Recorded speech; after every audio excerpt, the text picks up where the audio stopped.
This is the memory. Ready? I'm doing such a high form, so no problem. Thank you. Yes. What a little bit? Yes.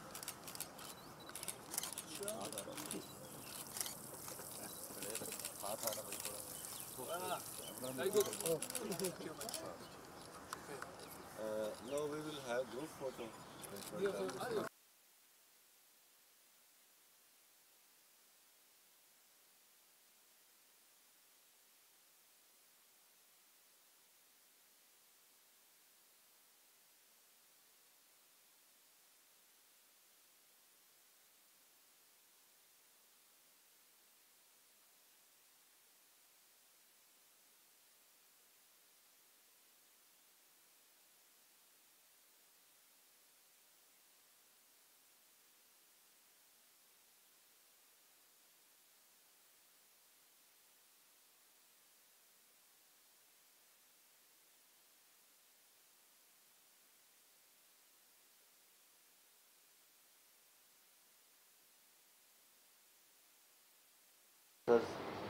Because interactive session is, I think, more productive. I thank Mr. Sham, Zubair Qureshi from Pakistan Observer, diplomatic writer, Faisal. I thank also Haji Shafiq, Haji Muhammad Shafiq, Zara Khade Ho Jaye. From National Media Forum, he has also cooperated us for this meeting. There are some milestones, I should say more achievements, but there are also some challenges. Achievements, the biggest achievement is, you all know, GSP status for Pakistan, thanks to which Pakistan succeeded to improve, to promote its exports towards member countries of European Union. Another milestone, a very big achievement, in my opinion, is the 5-year engagement plan between Pakistan and European Union. And this plan, almost all sectors are included in this plan, from education to health, from energy to capacity building, from governance to other sectors. Challenges, European Union seeks ban on death penalty, for which both parties are engaged in dialogue. Certainly Pakistan has a very particular type of circumstances on which Pakistan seeks some concession on the ban of the death penalty. Ambassador, if Ambassador likes, it can be discussed here. And then FATF also falls. We have some challenges there. We are trying, Pakistan is trying utmost to come out of the gray area, and many efforts are being done. That's the overall a scenario of bilateral relations. Now I invite Ambassador to speak to our editors and senior journalists. Then we will have question answer session. Thank you. Okay. Like on record with all these micros here. Actually, it's a very timely gathering because I will be leaving your country in 1 week. Yes. So on your invitation, because after 4 years here in your country as an EU ambassador, I think it was a good opportunity also to give a little bit of my testimony or legacy after these 4 years. I'm a I think I can describe me as an old hand of Pakistan, because even if I spent 4 years now, I spent before in your country 5 years in the 90s and also 2 years in the early 2000s. So altogether, I would have spent 11 years of my life in your country, which is quite a reasonable Very part, good sizable time. part Yes. of my life. I think, whereas on the first, my first 2 stays, I was based out of Peshawar. I was more working on the issue of Afghan refugees and returns of Afghan refugees to Afghanistan. So I was not so much focusing on Pakistan. Obviously, this stay, this 4-year stay now, for me was an opportunity really to discover Pakistan. And I took the opportunity of having a large cooperation portfolio with Pakistan, with a number of projects that we are funding here in Pakistan for the benefit of Pakistani citizens, to travel all around Pakistan. So the usual, obviously, trips to Lahore and to Karachi, but also many more than that, going extensively to KP and to Peshawar, but also to the FATA, the different agencies in FATA, to the Valley of Swat, to Mardan Division, going to Baluchistan, to Quetta, to Pishin, to Zob, to Laralai, Jalmaxi, so all these people. But also in Sindh, quite extensively, because we have a lot of activities in Sindh. So especially in the north part of Sindh, in Sukkur, in Jamshoro, Larkana, Nearly another every districts, corner. I forgot the name. So Every anyhow, corner of the my country. point is that it's important for, I think, any diplomat in Pakistan to try to understand your country, to grasp the diversity of your country, is to break the bubble of Islamabad. Yes. If you limit yourself to your contacts in Islamabad, I mean, I remember in the 90s when I was in Peshawar, people used to say that Islamabad was 20 minutes away from Pakistan. So 20 minutes to drive to Rawalpindi, which is the real Pakistan. I guess maybe Real now Pakistan. it's not 20 minutes, maybe 45 minutes Yes. because of the traffic. So even, Yes. Islamabad is even farther than before from Pakistan. And if there is some city in Hyderabad, then Yes.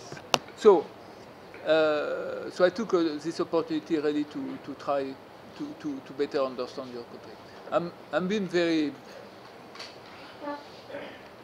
I would say, pleased to work in Pakistan. It's a very rewarding position for an EU ambassador, because you are touching so many issues. You are dealing with so many different issues that it's very, very, very interesting. Challenging time to time, quite tiring also time to time, because very, very demanding, but it was good. When it comes to the EU-Pakistan relationship, it's good that I come to see you, because the paper you distributed it's outdated, because that was a 5-year engagement plan from 2012 to 2017. And you will be pleased to know that when in 2017, we assessed what we had achieved under this 5-year engagement plan, we found out that it was a very good tool for both sides to enhance our cooperation, enhance our relationship. So we decided in 2017 to go for a new engagement plan. And on the 25th of June, so 2 weeks ago, Foreign Minister Qureshi was in my headquarters in Brussels, and he was meeting with my boss, who is a lady, Federica Mogherini, who is the Foreign Minister of the EU. And they signed a new engagement plan, which is which has three big differences with this one. The first one is that the title is not anymore a simple engagement plan, but it's a strategic engagement plan. So we have this label of strategic, meaning that both sides have recognized that their relationship have matured enough to engage on issues which goes beyond our bilateral relationship, but we also discuss issues at regional level or issues at global level. And we would be ready to, to cooperate on some of these issues at regional level or global level. The second element of this new plan is it's open-ended. It's not a 5 years, it's open-ended. So it's not time-bound, so it's open. And the third one is that when you look at the different elements you had in the 5-year engagement plan, you have some of the elements have been strengthened, enhanced, and especially all the chapter around security. The security now element is one of the main elements in our relationship between the EU and Pakistan, including, because it's quite often something people they don't know, including military to military relationship. Because within the EU we have also staffed with militaries coming from our 28 member states, but we have also now carrying out a number of military operations around the world. So all that is now included into the new engagement plan. So it's a new chapter. I mean, I'm leaving Pakistan to my successor with a new chapter in terms of relationship between Pakistan and the EU. And my successor will have to build on that with obviously the government of Pakistan and to build on this new strategic engagement plan. Including that, there is GSP Plus, obviously, which is GSP Plus is one of the main elements of our relationship, as you said. Maybe a couple of elements on GSP Plus. The first element is GSP Plus is not a trade instrument. Yeah. GSP Plus is a development tool. It's a development tool for Pakistan to develop its industry, to develop its business. So it's a gift, I would say. It's a gift of the European Union for 10 years, given to Pakistan to improve its capacities in terms of producing industrial goods, in terms of exporting to the EU. It costs a lot of money to the EU because GSP Plus means that you can export as Pakistan whatever you want to the EU, not arms. We don't want you to export your tanks or your jets or whatever to the EU, but otherwise you can export whatever you want. And there is no duty when you enter the EU market. So your exporter don't pay taxes. So when I'm saying that it costs a lot of money to the EU, meaning in terms of taxes that we are not collecting. So to give you an idea, it costs us in non-collected taxes around 250 million euro to 300 million euro per year. So it's a lot of money. Pakistan has been very good in using it so far because it has increased by roughly, your export to the EU has increased by around 55% over the last 4 years, which is good. But it's not good enough, if I may say, because Pakistan has only exported into the main traditional sectors. So you are exporting in textile, you are exporting in leather, you are exporting in footwear, sportwear, surgical instrument. I mean, what you know to do, which is good, but I say not good enough because there is a golden opportunity for Pakistan to try to explore new avenues in terms of exports. And that has not been, tried so far. So I think it's really one of my main messages leaving Pakistan is Pakistan, both the government but also the business community, because they are the ones who should use that, should really try, to to explore different avenues in terms of export, taking the advantage of GSP+. The other side of GSP+, and you were referring to it to a certain extent, when you were referring to the ban on the death penalty, abolition of the death penalty, there is also, we are requesting Pakistan to benefit from GSP+, to improve the implementation of 27 international conventions on human rights, labor rights, environment, and good governance. And we review that on a regular basis, and we are now we are going to issue a new report. Every 2 years we issue a report on how the countries which are benefiting from GSP Plus are performing in terms of implementation of these conventions. Pakistan is one of the 10 countries benefiting. So we will issue a new report in 2020, early 2020.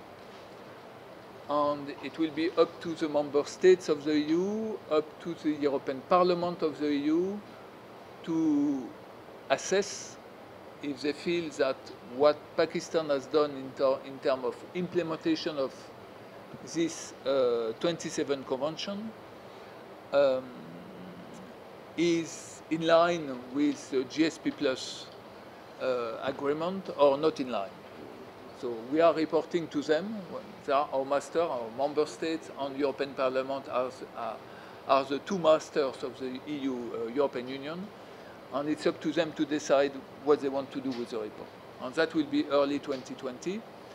But my message also to Pakistan is make sure that we see more and more positive developments in the next coming months in terms of the implementation of these 27 conventions.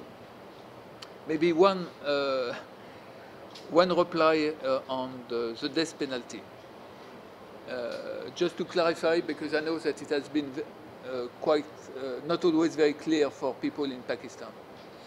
We have two conversations with Pakistan on death penalty. We have one which is under GSP+. And under GSP+, we don't ask Pakistan to abolish the death penalty. It's not part of GSP+. In GSP+, we request Pakistan to respect one of these conventions, which is the ICCPR, which is the International Covenant on Political and International Covenant on Political and Civil Rights. And in this convention, it is stated that countries which are still carrying out capital punishment should make sure that it is only limited to the most serious crimes, and it should be also the result of a due process. So meaning that your judicial system should be up to the task and should be, delivering fair and fair justice. So what we are telling to Pakistan is, in the frame of GSP+, if you use death penalty, make sure that you respect ICCPR, most serious crimes, and the result of a due process. So that is one conversation with Pakistan. And we have another conversation on Pakistan on death penalty, which is our principal approach on death penalty, which is to be against the death penalty by principle in the EU. And we would like very much Pakistan to join the large majority of countries around the world which have de jure or de facto abolished the death penalty. I mean, today, by large, countries around the world are not carrying out death penalty anymore. So you have exceptions, and Pakistan is one of the exceptions. So we would like Pakistan to join the majority on death penalty. And if we are saying that, is because, first of all, we know that all the experiences around the world show that death penalty is not a deterrent. Where people are saying we need death penalty to fight terrorism, we know it is not the case. It does not work like that.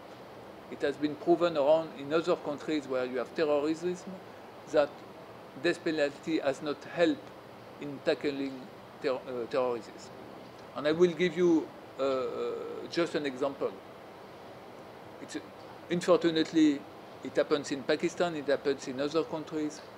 Some people have decided to blow themselves in the name of I don't know what. I mean, if somebody is ready to blow himself or herself, I mean, this person will be not deterred by the capital punishment, by definition, because they are ready to die anyhow. So it does not work. The second issue is we know that whatever your judicial system will be, even if it is the best of the judicial system, there is always miscarriage of justice. There are always mistakes. And if you carried out capital punishment, you cannot repair it. And again, an example here in your country, 1 year ago, the Supreme Court of Pakistan acquitted 2 brothers accused of I don't know which crime. So these 2 brothers, which were on the death row, eventually were acquitted. So, but when the justice system were looking for these people to release them, they found out that they had been already executed in Bahawalpur 2 years ago.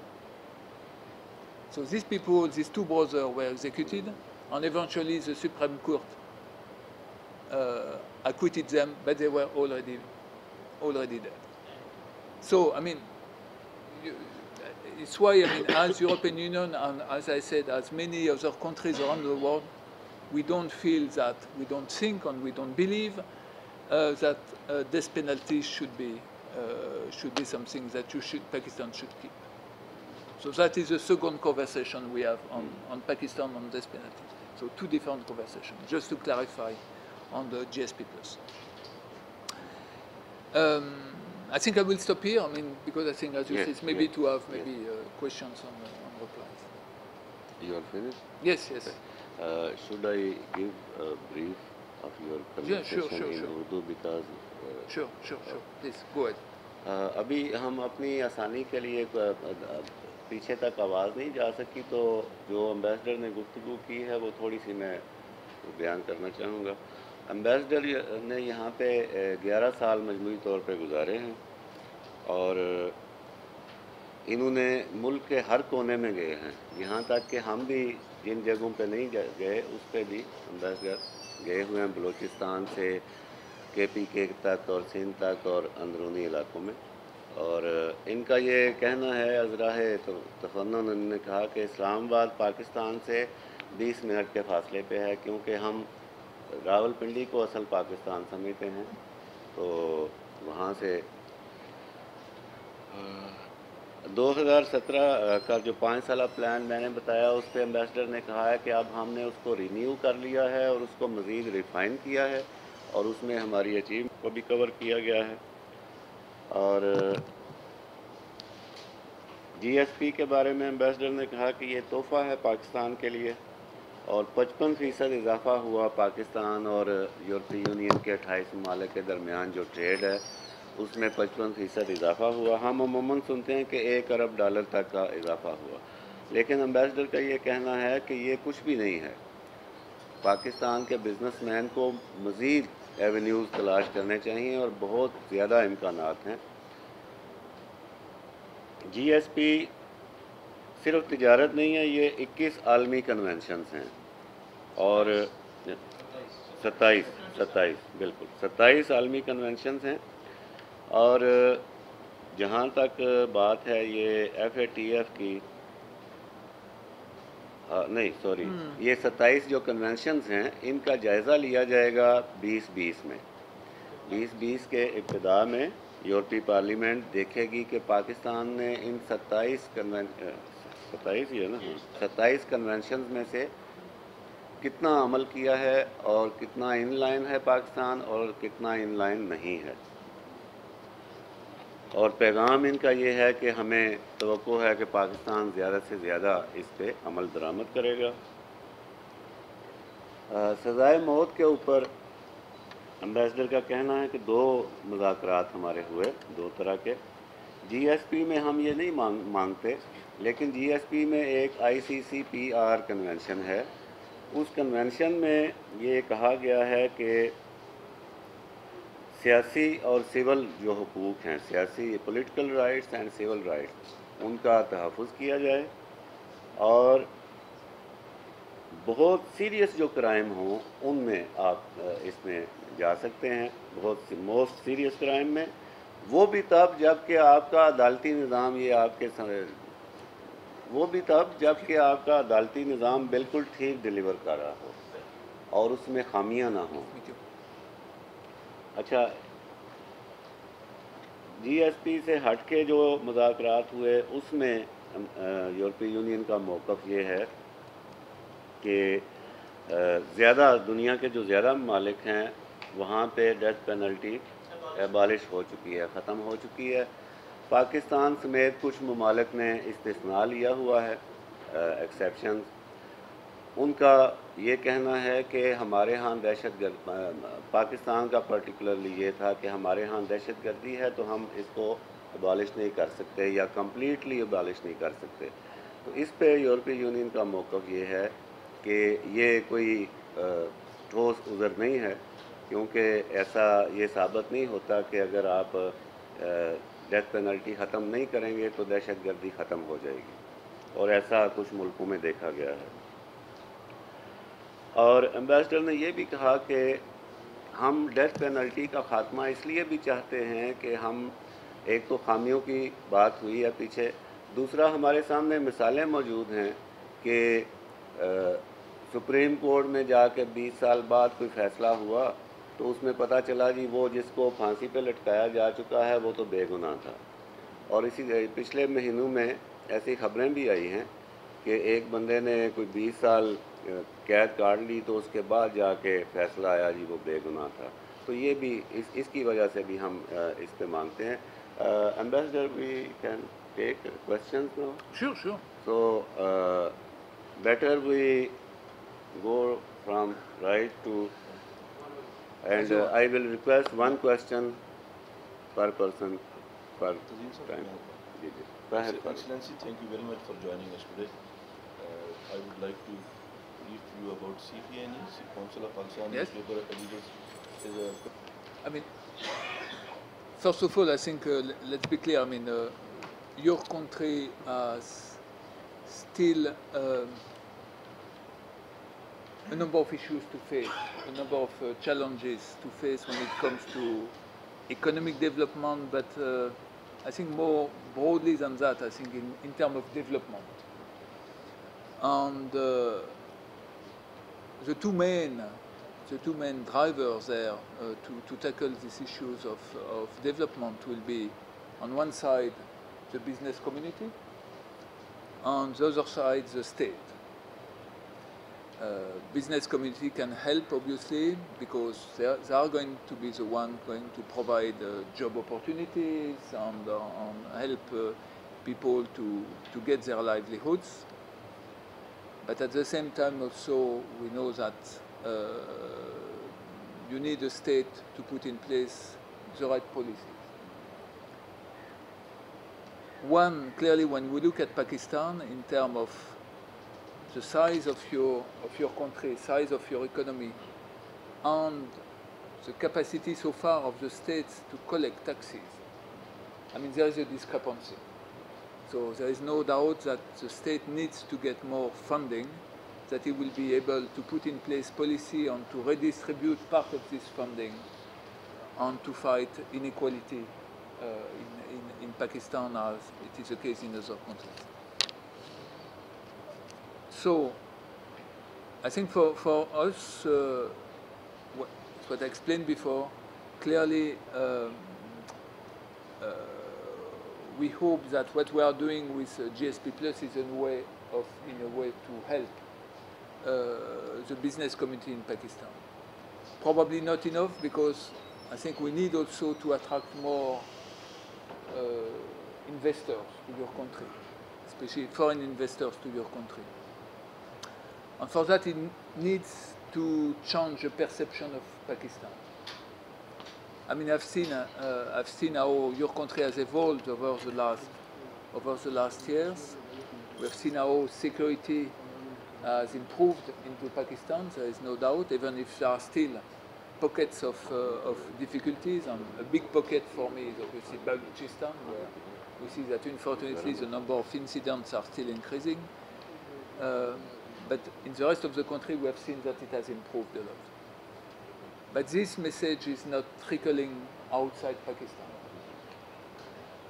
So that is one. So we need to change the perception on that. We are obviously as ambassador. It's also our role, to explain to our headquarters and how the country is evolving.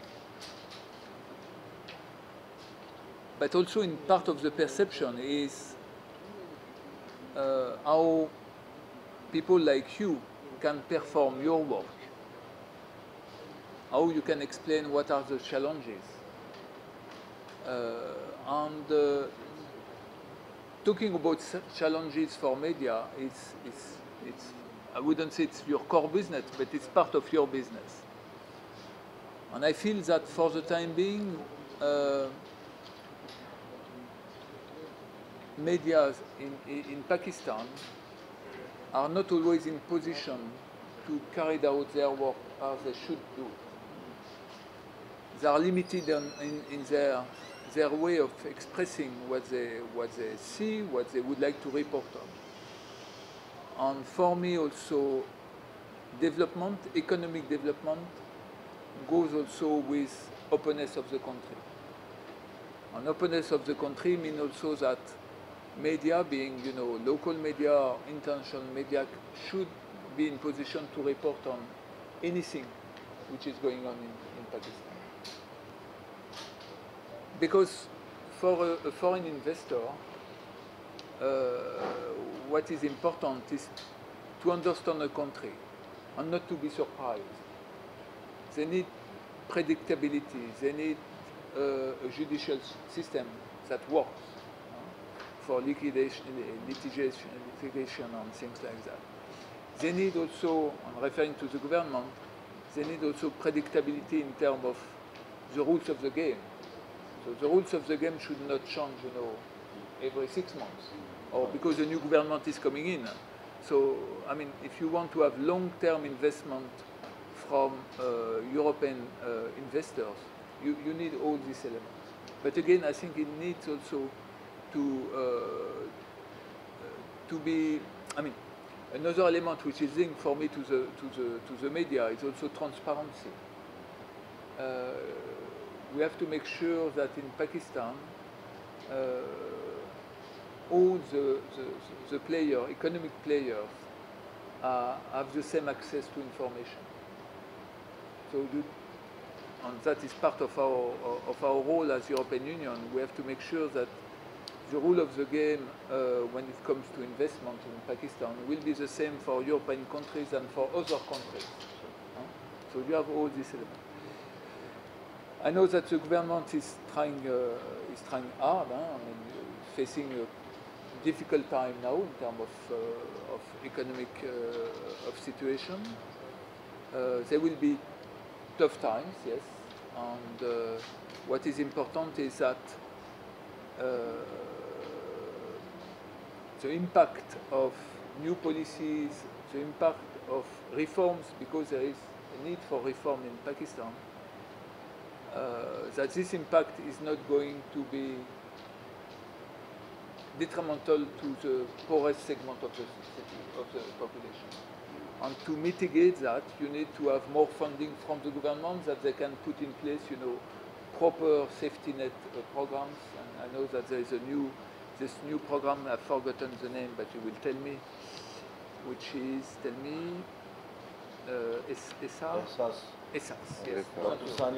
Exactly, yeah. So you have this new program which is trying also to play synergy with already existing programs, such as the one which are run by PPF or by rural support programs, I mean, all this of BISP as well. So trying to coordinate them and to play synergy. So you need that as well, obviously. Because if you go for tough economic reforms, what you don't want also is to have a negative impact on the people who are already have some difficulties with their life.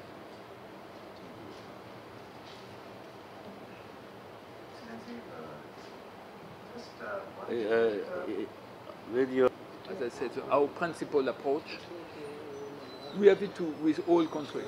We have with the US, we have with China, we have with India. China is also a big country when it comes to capital punishment. We have in India, we have with Iran, of your neighbors, with the States, the US as well. I mean, it's one of our key foreign policies of the EU and the member state of the EU. So it's a standard. It's a standard approach in all the countries where we have, and with all countries where capital punishment is still carried out.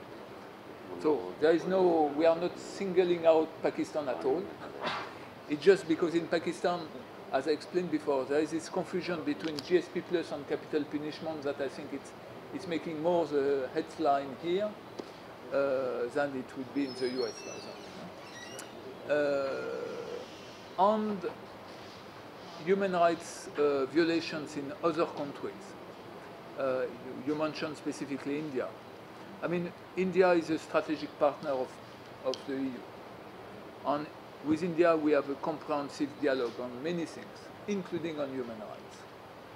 So it's the same thing. I mean, we will raise with India where there are issues of human rights, we will raise them with India as well. So there is no, again, as well, there is no. The difference, obviously, with India is we don't have a GSP plus with India. So the conversation we'll have with India will stay at, I would say, more maybe political level, a political dialogue in the frame of our strategic partnership with India. Whereas in Pakistan, we can feel that we are more demanding, but because Pakistan has requested the EU to grant the GSP plus. We did not come to Pakistan to grant GSP plus. Pakistan came to us to get GSP plus. Don't forget that. Another pass from Meeting Pakistan. Your Excellency, you talked about military-to-military relations. I want you to explain that in military-to-military relationship, will it be linked with the common security and defense policy of the European Union? Sure. It's part of that, yeah, absolutely. And the peace missions of European Union, will it be linked with the peace missions as well? I mean, we started this conversation, these talks, it's called staff talks, military-to-military staff talks in 2013 with Pakistan. And after we had a first meeting and there was no really a follow-up, let's be clear. And it's something we revived actually last year. And we had a second very good meeting with Pakistan last year. And we had the third one actually just last month at the same time as we had this signature of this strategic engagement plan. In parallel, we had also the third staff talks with Pakistan. So we are discussing a number of issues with them, including we share experiences on our contribution to the UN peacekeeping missions, because Pakistan obviously is a large contributor to that. We are also doing that from our side. We are discussing training opportunities on both sides. So it's an issue we are discussing. And we are also discussing how maybe Pakistan could help us on some of our missions, our military missions. So that is something we are exploring now. We hope that we will have a more technical mission that will be going back to one of our military headquarters soon, and that maybe can, lead to a participation of Pakistan in one of the EU military missions. Rana sir, you have any question? Arzu? आगे आपको question होगा?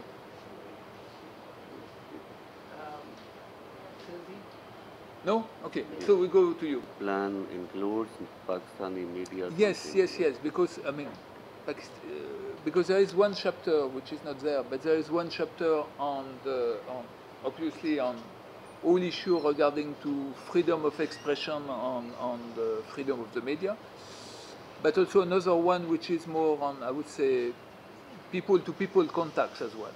And I think it's also, media is also about that. It's also to, to make sure that Pakistan media, as we discussed before, can also report extensively of what is going on in your country and inform also people in Europe about what Pakistan is really. Again, there is a misperception, a misconception on many things regarding Pakistan. And I think it's important for the media to be present and to do, a fair reporting about what Pakistan is today, and not what Pakistan was 10 years ago, for example. So, and for that, yes, it's important. We see an important role for the media, no doubt.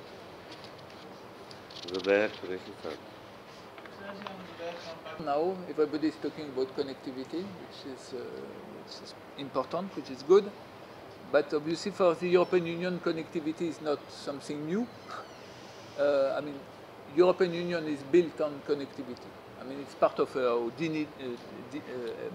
I mean, connectivity, because we are a group of countries which has promoted, connectivity between the people, between the goods, between the capitals, between everything. So we are very, very connected, interconnected in the EU. And we see that the result of that has been, which was the main objective of the EU, the result of this very deep, interconnected Europe is peace. Let's be clear, it's peace on the European continent. I mean, at least among the EU member states. Among the EU member states, there has been no war, no conflict, nothing over the last 70 years. So it's what we wanted to achieve with the EU, and I think among the EU member states, it's what we have achieved. And it's why we want also to continue to get new members into the EU, or it's more them actually wants to come to join the EU, because they know that is also the best way, as being part of Europe, to achieve prosperity and peace. So we are very sorry to see, how SARC is doing for the time being, or not doing, unfortunately, because we do believe that it's really one of the good tools to achieve prosperity in the subcontinent. So we know the difficulties, we know the situation you have, especially with your eastern neighbor. But I would like just to give you an example that I know well, which is the example of my country on the neighboring country. I'm French, and the neighboring country is Germany. And my grandfather, one of my grandfathers, was fighting the German in the First World War. My parents, my father and my mother, obviously survived or lived during the Second World War. The difference is that when I was young, I will remember that my grandfather was speaking with very negative words, very strong language, even when he was talking about German people. My parents were different because they did not have the same experience, even if it was difficult. And when I became a teenager and I had to learn a language, a foreign language, they sent me to a school where I should learn German, because they wanted me to understand German, that I could discuss with German people. Because it was the early days of the EU. I mean, it was not the EU at that stage yet, but it was the early days of grouping and they wanted me to be equipped, to go to Germany and to discuss with German people. And my children, my sons, I mean, they don't even think about in terms of nationality. For them it's not part of their mindset when they meet somebody. They don't ask, who are you coming from? It's not that. I mean, they are not interested by that. They are European citizens. today Germany and France are more than close allies. There are two countries which are working together on many, many issues.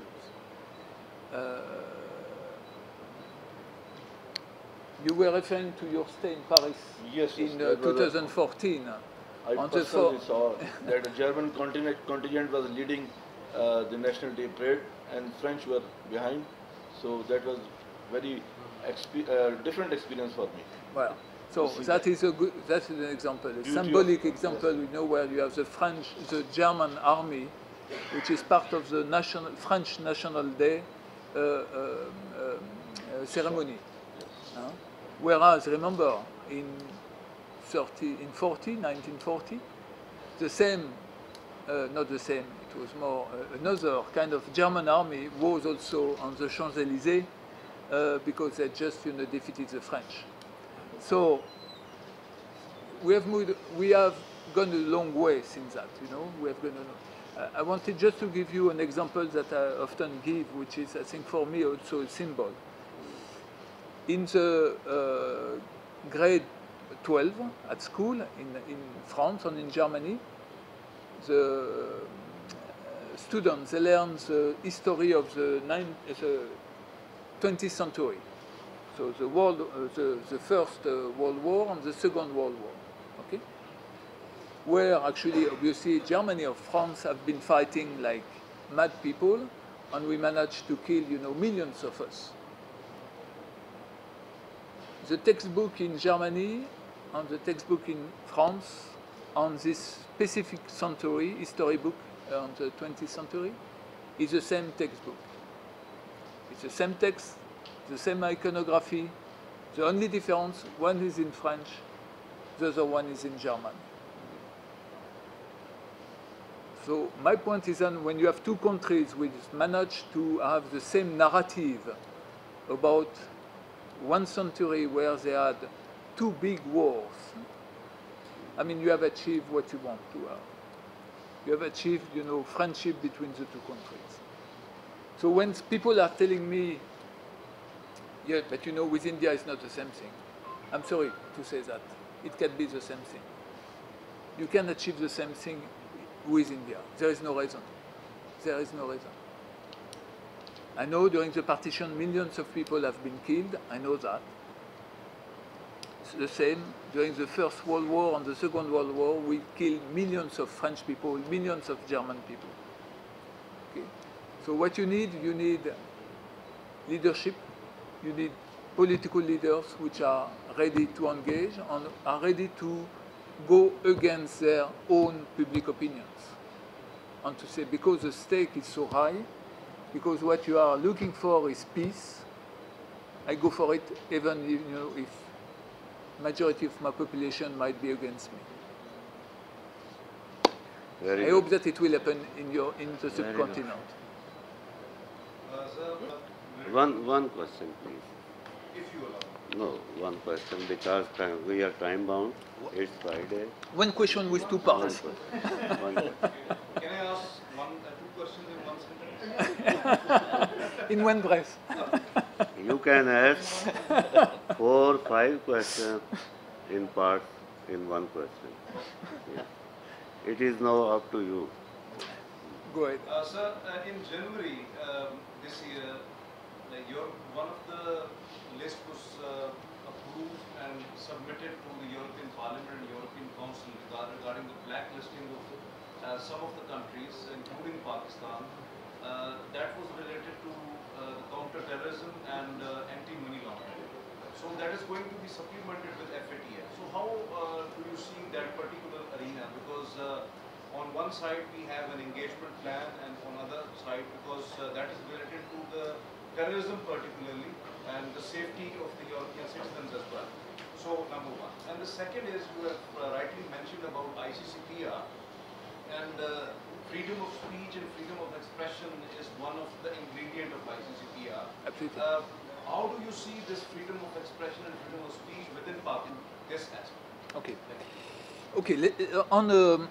On this issue of listing Pakistan on countries of concerns when it comes to money laundering and financing terrorism, actually it is linked to FATF. So it's a work that the EU has been doing, but actually it is in parallel of FATF, and there is nothing more than what is requesting in the frame of FATF. And for me, I don't see discrepancy between having a strategic engagement plan and also requesting Pakistan to comply with FATF.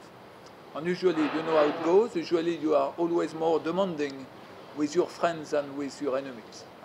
So we are very demanding with Pakistan, yes, because we feel it's not only for the security, by the way, of the EU citizens.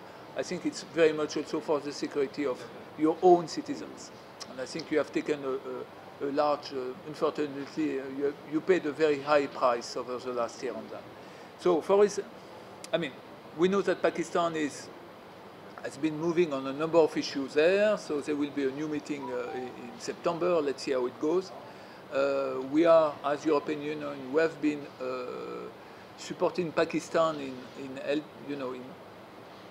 meeting its requirements in the term of FATF, and we are ready to do more even in terms of technical assistance or whatever. We are ready to cooperate with Pakistan on that because we feel it is important. On the issue of freedom of expression on media, and I think I touched it a little bit before, as I say that Pakistan should be an open country and should remain an open country, and into that, media should be in position to report on whatever they want, because it is a pillar of democracy. If you don't have free media, if you don't have media who can report on all the different aspects of a society, of all the different aspects of a government, then you don't have the transparency that the citizens have the right to request. So it's complicated for people who are in power, yeah, because they are criticized, because they are accountable, but that is about democracy. In any democracy, you have to be accountable, whatever your position is. There is no question on that. On the way that we are living in the EU, and it's, I'm accountable on anything I'm doing as a civil servant of the EU. It's also because I'm accountable that I hope that I'm performing well, because I know that I have to report not only to my headquarters, but I have also to report to the European Parliament, which are elected body, and I have to report to through them I'm reporting to the European citizens. So there is for us there is no other line on that. You cannot have a shortcut on freedom of the media. Thank you. Any questions? Yes, yes, program SIN, very quickly. We have three main sectors where we are cooperating with Pakistan on currently. It's education and vocational training, so professional training. It's rural development, so helping rural communities on their own development, mostly by doing community mobilization, and especially community mobilization of women. And the last one is governance, where we work with the government on public finance management.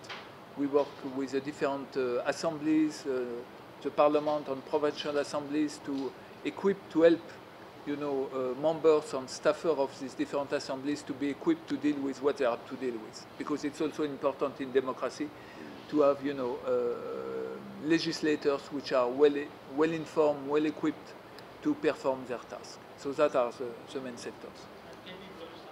On KP as well. I mean, we are working in KPK, in Balochistan and Sindh. Yeah.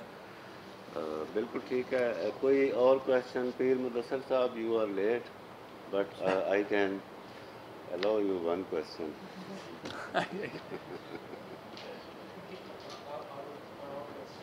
Usually, all cultural aspects, all cultural relations, until recently, were mostly for the EU dealt with by our member states on bilateral basis.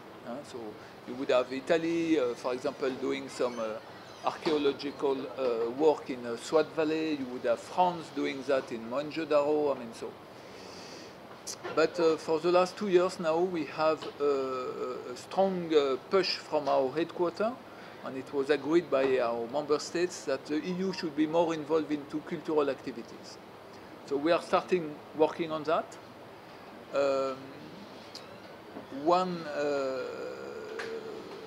I was saying that we were working with rural communities in Sindh, and one of the places where we are doing that is Larkana, and then in Larkana you have Mohenjo-Daro, and I've been pushing my colleagues, and it's starting working now, my colleagues from my embassy, the implementing agencies locally, which is SRSO, Sindh Rural Support Organization, on UNESCO, to work together to see how local community, rural communities around Mohenjo-Daro can be part of the preservation of the site. And also how they can also revive some of the traditional handicraft locally.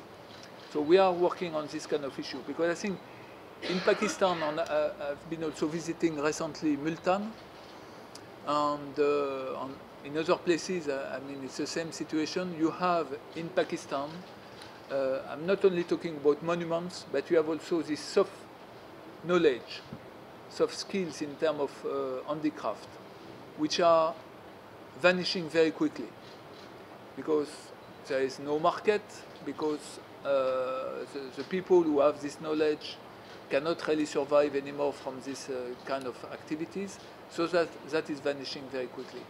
And it's a big loss for, I think. So it's something that we are also looking at now to see how we can help, into that. Because there is a market, but it's a niche market, and you have to make, the proper arrangement for this kind of activities. But definitely something that we want to be more and more involved. Last year there was a big conference in Lahore called Heritage Now, and we were one of the co-sponsors of this conference, and there will be a new one this year in Peshawar. And the last point I would like to make on that, 1 week ago or 10 days ago, I drove from Quetta to Karachi, because I wanted to stop in a specific place I had not been yet, which is, sorry for my pronunciation, but it's Mehergarh. Mehergarh, yes. So I stopped in Mehergarh because I wanted to see the site. And it was a very sad experience. I'd been in Mohenjo-Daro a couple of times. On Mohenjo-Daro, we can see that how now preservation is taking place more and more, so it's good. This place is just dilapidated, unfortunately. I know that there was a French archaeological mission there until the early 2000, and then they left due to security reasons. And unfortunately, what I was told on the spot when I was visiting there is that there was a conflict between two local tribes on the ownership of the place. And a few years back, one of the two tribes decided just to bulldoze the place. So I think I mean, because we are not talking about, as you say, it's a shared heritage. I mean, it's not only Pakistan; it's a humanity heritage. On that, really, we have all of us, to put our efforts to try to preserve this kind of sites that you have in Pakistan. Pakistan is a place where, the first cities, the first settlements of humanity started 8,000 years ago. That must be something should be highlighted, and also, by the way, should be part of changing the perception of Pakistan as well. Clearly. बहुत शुक्रिया ambassador यूरोपीय union. और एक बात जो सबसे अहम है वो ये है कि जब हम दुनिया में अपने एक अच्छे तशख़्ख़ुस के लिए कोशिशें कर रहे थे और बहुत मिलियंस ऑफ डॉलर खर्च कर रहे थे, तो एम्बेसडर ने यहाँ पे एक इनिशिएटिव लिया। you very much. Thank you. So अब हम refreshment. Yes, you do refreshment. Then after that we have tree plantation outside. Yes. Tree plantation. Yes.